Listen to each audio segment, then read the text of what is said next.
Okey, hai, Assalamualaikum warahmatullahi wabarakatuh dan salam sejahtera. Untuk video kali ini, cikgu akan sambung bab 4 komposisi kimia dalam sel dan kita lihat bahagian yang terakhir iaitu 4.5 asid nukleik. So, kita tengok hasil pembelajaran 4.5.1 meneraikan unsur dalam asid nukleik. 4.5.2 menerangkan struktur nukleotida iaitu base bernitrogen, gula ribosa atau gula deoksiribosa dan juga fosfat. 4.5.3 menghuraikan struktur polinukleotida iaitu asid deoksiribonukleik atau DNA dan juga asid ribonukleik atau RNA. 4.5.4 mewajarkan kepentingan asid nukleik dalam sel, pembawa maklumat pewarisan dan juga dalam penghasilan protein. Dan akhir sekali 4.5.5 memerihalkan pembentukan kromosom daripada DNA dan protein. Baik, kita terus ke muka surat 79, 4.5 asid nukleik. Pertama sekali, kita tengok apakah itu asid nukleik. Asid nukleik merupakan satu atau dua rantaian polimer yang terdiri daripada monomer nukleotida. Asid nukleik terbentuk daripada unsur karbon, hidrogen, oksigen, nitrogen dan fosforus. Setiap nukleotida terdiri daripada gula pentosa iaitu gula 5 karbon, base bernitrogen dan juga kumpulan fosfat yang digabung bersama melalui proses kondensasi. Sebentar lagi kita akan rujuk ke dalam rajah 4.3. Kita teruskan dulu. Terdapat dua jenis gula pentosa iaitu ribosa dan deoksiribosa. Base bernitrogen pula terdiri daripada adenina A, guanina G, sitosina C, timina T dan uracil U. Seterusnya, terdapat dua jenis asid nukleik iaitu asid deoksiribonukleik atau DNA dan juga asid ribonukleik atau RNA. Asid ribonukleik mengandungi gula ribosa manakala asid deoksiribonukleik DNA mengandungi gula deoksiribosa. Baik, terlebih dahulu marilah kita lihat 5 perbezaan antara DNA dan juga RNA.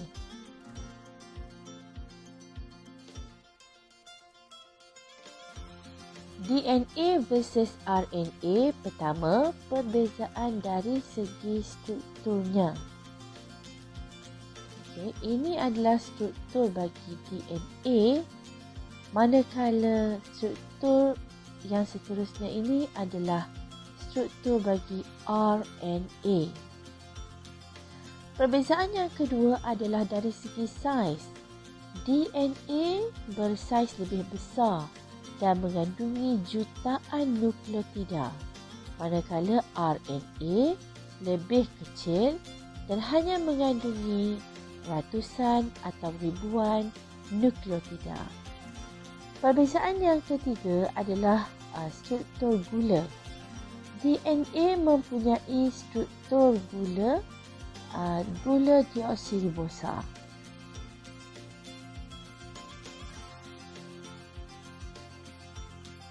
Okey, manakala RNA pula mengandungi gula ribosa. Boleh tengok perbezaan dari segi struktur gula di dalam gambar rajah yang telah disediakan dalam video. Yang keempat, lokasi. DNA lokasinya adalah di dalam nukleus. manakala RNA dia berada di luar nukleus, di sitosol dan juga di dalam ribosomes.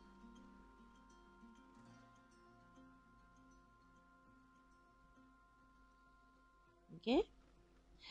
Baik, dan perbezaan yang terakhir sekali antara DNA dan RNA adalah base bernitrogen. Untuk DNA mempunyai base bernitrogen iaitu A, G, C dan T. Manakala bagi RNA, base bernitrogen di dalamnya adalah A, C, G dan U. Okey, maka RNA tidak mempunyai tiamina tetapi mempunyai urasil. Okey, baik. Setelah kita melihat video tentang dua jenis asid nukleik iaitu asid deoksiribonukleik dan juga asid ribonukleik. Okey. Dan kita telah pun melihat terdapat 5 perbezaan antara DNA dan RNA, kita pergi kepada penerangan yang lebih jelas berkaitan dengan DNA dan juga RNA. Okey, boleh lihat di bahagian tepi struktur DNA. Okey, boleh tengok. Cikgu besarkan di sini. Struktur DNA adalah struktur helix ganda 2. Kalau kita tengok dia berpintal. Okey. Ada dua rantai yang berpintal. So mari kita lihat penerangannya. DNA terdiri daripada dua rantaian polinukleotida yang berpintal membentuk helix ganda 2. Bentuk di tepi ni, okey, bentuk DNA ni adalah bentuk helix ganda 2. Okey. Terdiri daripada rantaian polinukleotida. Kumpulan base bernitrogen pada kedua-dua rantai polinukleotida berpadanan dan diikat bersama oleh ikatan hidrogen. Okey. Base bernitrogen bagi DNA kita dah tengok dalam video tadi. Adenina A, guanina G, timina T dan sitosina C. Adenina akan berpasangan dengan timina, A akan berpasangan dengan T, sementara guanina G akan berpasangan dengan C, sitosina. Okey. So kita tengok di bahagian bawah ni menunjukkan pasangan bagi base bernitrogen. Okey, kita tengok di bahagian tepi ni ya. Kat sini kita boleh tengok pasangan bagi base bernitrogen. Okey. A berpasangan dengan T, manakala C berpasangan dengan G. Okey. Dan kita lihat kedudukan, okey. Ikatan antara base bernitrogen adalah ikatan hidrogen. Okey. Manakala di bahagian bawah ni ditunjukkan dengan jelas molekul nukleotida. Okey. Dan dalam satu rantaian panjang ini terdiri daripada polinukleotida, maksudnya bilangan nukleotida tu banyak. Kalau tadi kita tengok dalam video, bagi DNA ni terdiri daripada jutaan nukleotida. Okey. So boleh tengok kepada struktur nukleotida di sebelah sini. Okey. Terdiri daripada kumpulan fosfat yang bulat tu. Kemudian base bernitrogen yang berwarna merah dan juga gula deoksiribosa. Ini adalah bagi DNA. Okey, seterusnya ke muka surat yang seterusnya, muka surat 80. Kita tengok pula struktur asid ribonukleik atau RNA. Okey, struktur RNA pula merupakan rantai polinukleotida tunggal dan sebenarnya lebih pendek berbanding dengan DNA. Okey.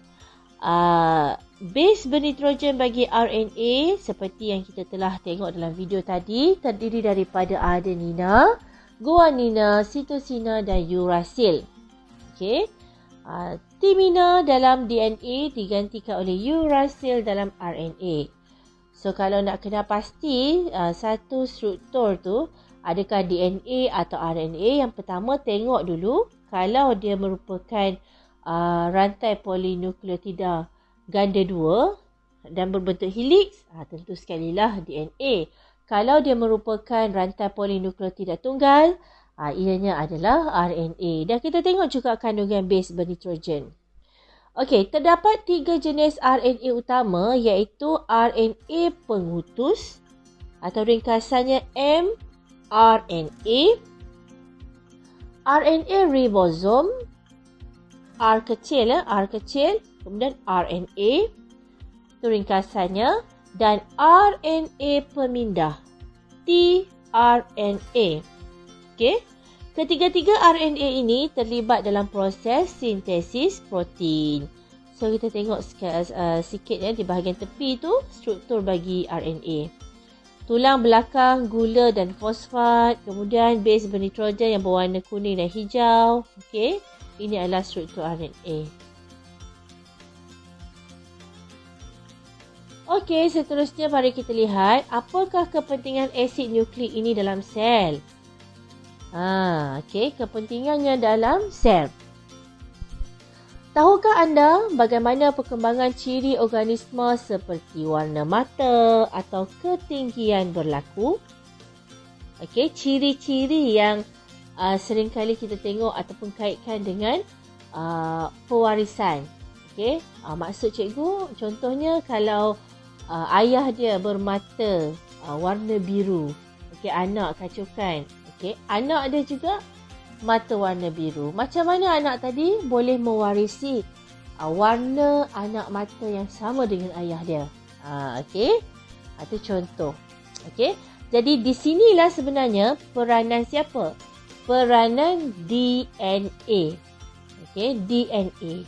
DNA adalah penting sebagai pembawa maklumat pewarisan dan penentuan ciri dalam organisma hidup.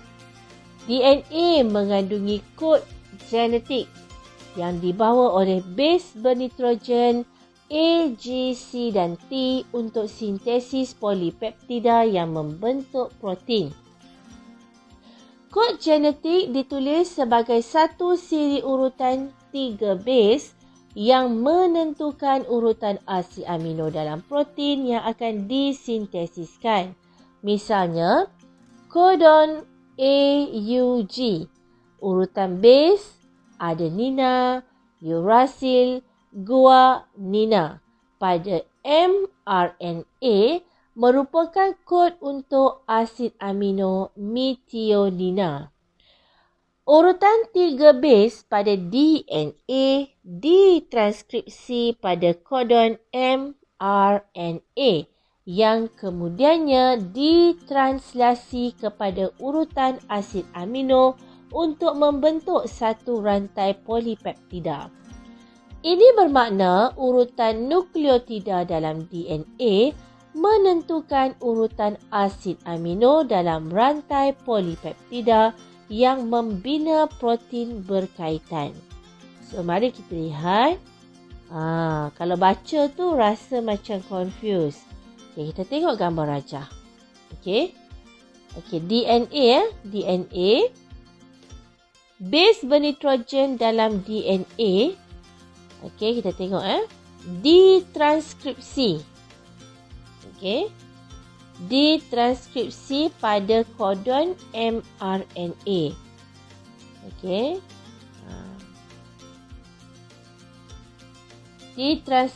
Ditranskripsi pada kodon mRNA. Okey. Membentuk kalau kamu tengok di situ ada AUG, CGA, UAC. Okey.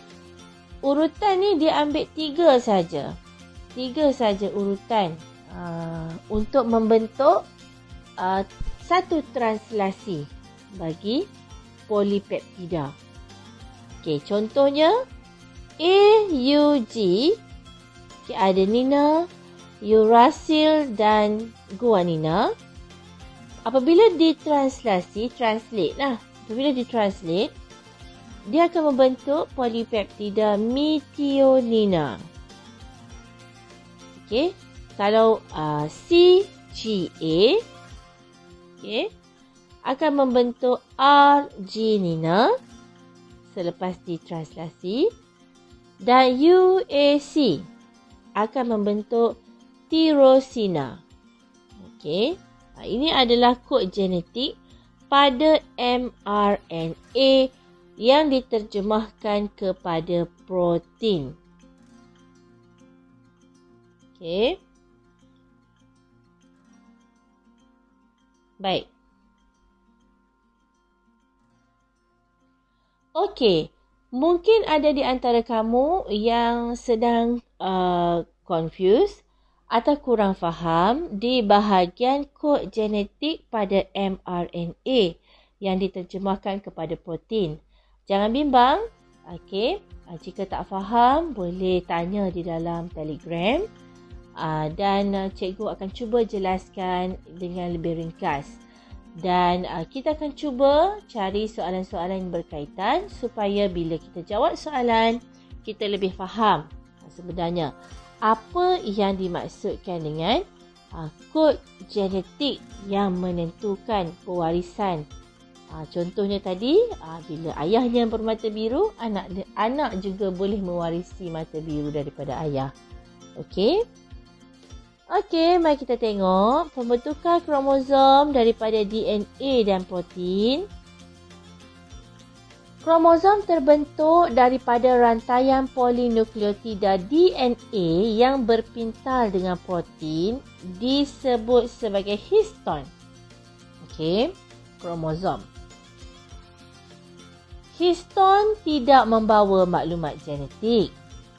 Molekul DNA dengan protein histon membentuk nukleosom. Nukleosom akan berpintal dan membentuk struktur kromosom. Okay, kalau dalam lukisan biasanya kromosom ni dia bentuk macam ribbon. Okay, X. Kemudian bentuknya macam ribbon. Okay, kita tengok Okay. Pertama sekali, pelajar mesti tahu kromosom terbentuk daripada apa? Okay, kromosom terbentuk daripada rantaian polinukleotida DNA yang berpintal dengan protein. Okay, dengan protein yang disebut histon. Okay, kromosom terbentuk daripada rantaian polinukleotida DNA dengan histon, iaitu sejenis protein. Okey, histon tadi tidak membawa sebarang maklumat genetik. Okey. Kemudian molekul DNA dengan protein histon ni tadi membentuk nukleosom. Nukleosom berpintal membentuk struktur kromosom. So yang ini mesti tahu dan faham. Okey, kita tengok.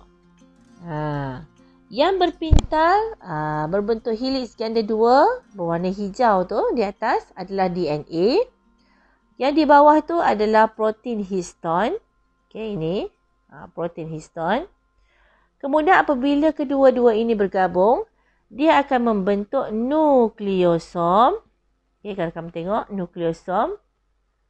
Nukleosom ni tadi akan berpintal-pintal.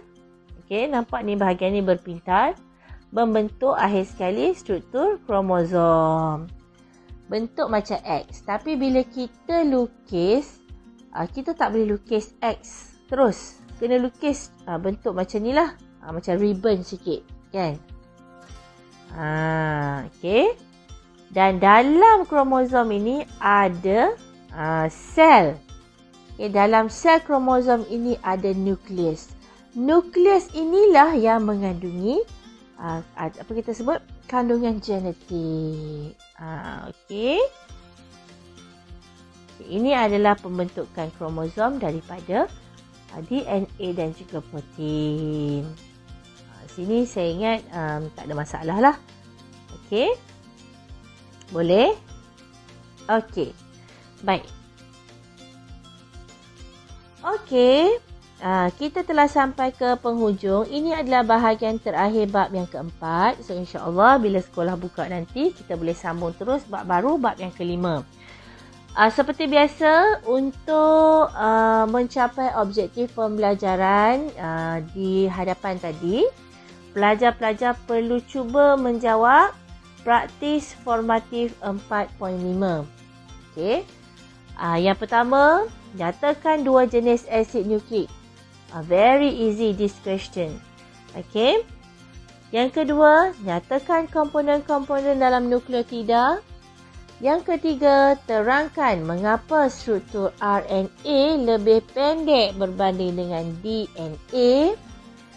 Okey, jawapannya boleh didapati dalam video yang cikgu share.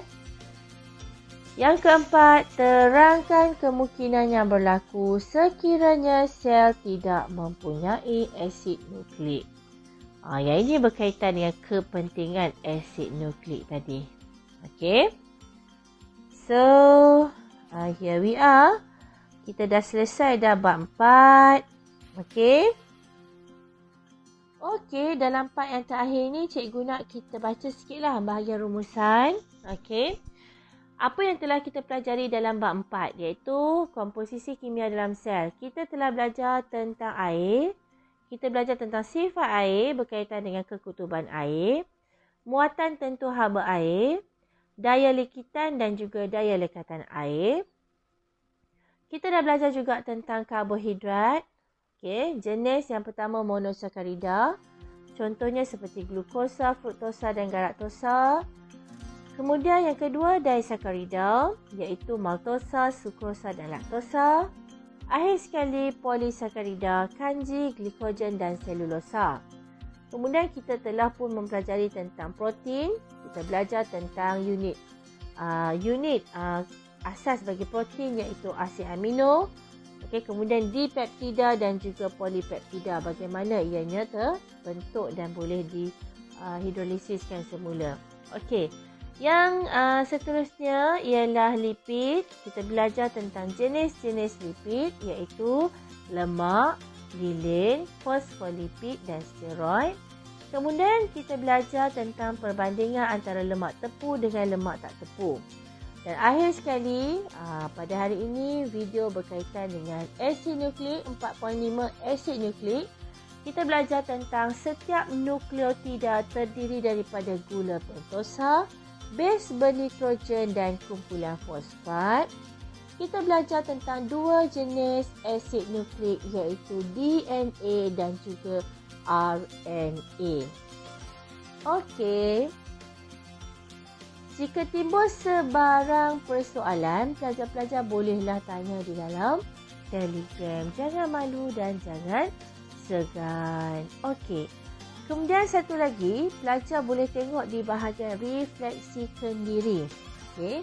Yang ini untuk check whether you understand semua subtopik dalam bab 4 ataupun tidak. Okey. Refleksikan diri. Adakah anda telah menguasai konsep penting berikut? Okey, yang pertama, adakah anda telah menguasai sifat air dan kepentingannya dalam sel? Kalau dah, boleh tanda right. Yang kedua, jenis-jenis karbohidrat dan kepentingannya dalam sel. Yang ketiga, telah menguasai unsur-unsur protein dan kepentingannya dalam sel. Yang keempat, jenis lipid dan kepentingannya dalam sel. Yang kelima, struktur asid nukleik dan kepentingannya dalam sel. Dan akhir sekali, adakah anda telah menguasai konsep pembentukan kromosom? Okey. Kalau anda telah berjaya menguasai kesemua subtopik ini berdasarkan checklist yang diberi di belakang ni, maknanya anda telah berjaya menguasai keseluruhan tajuk bab 4. Okey. So, sampai di sini dahulu. Cikgu doakan mudah-mudahan pelajar-pelajar 4 sains terus berada dalam keadaan sihat, ceria, cergas, cerdas dan seterusnya berjaya dan cemerlang dalam biologi, baik di tingkatan 4 maupun di dalam peperiksaan SPM 2021 kelak. So, see you again on the next video dan insya-Allah jumpa nanti apabila sekolah telah buka pada 15 Julai. Setakat ini sahaja. Jangan lupa study, jangan lupa buat ulang kaji. Assalamualaikum dan salam hormat.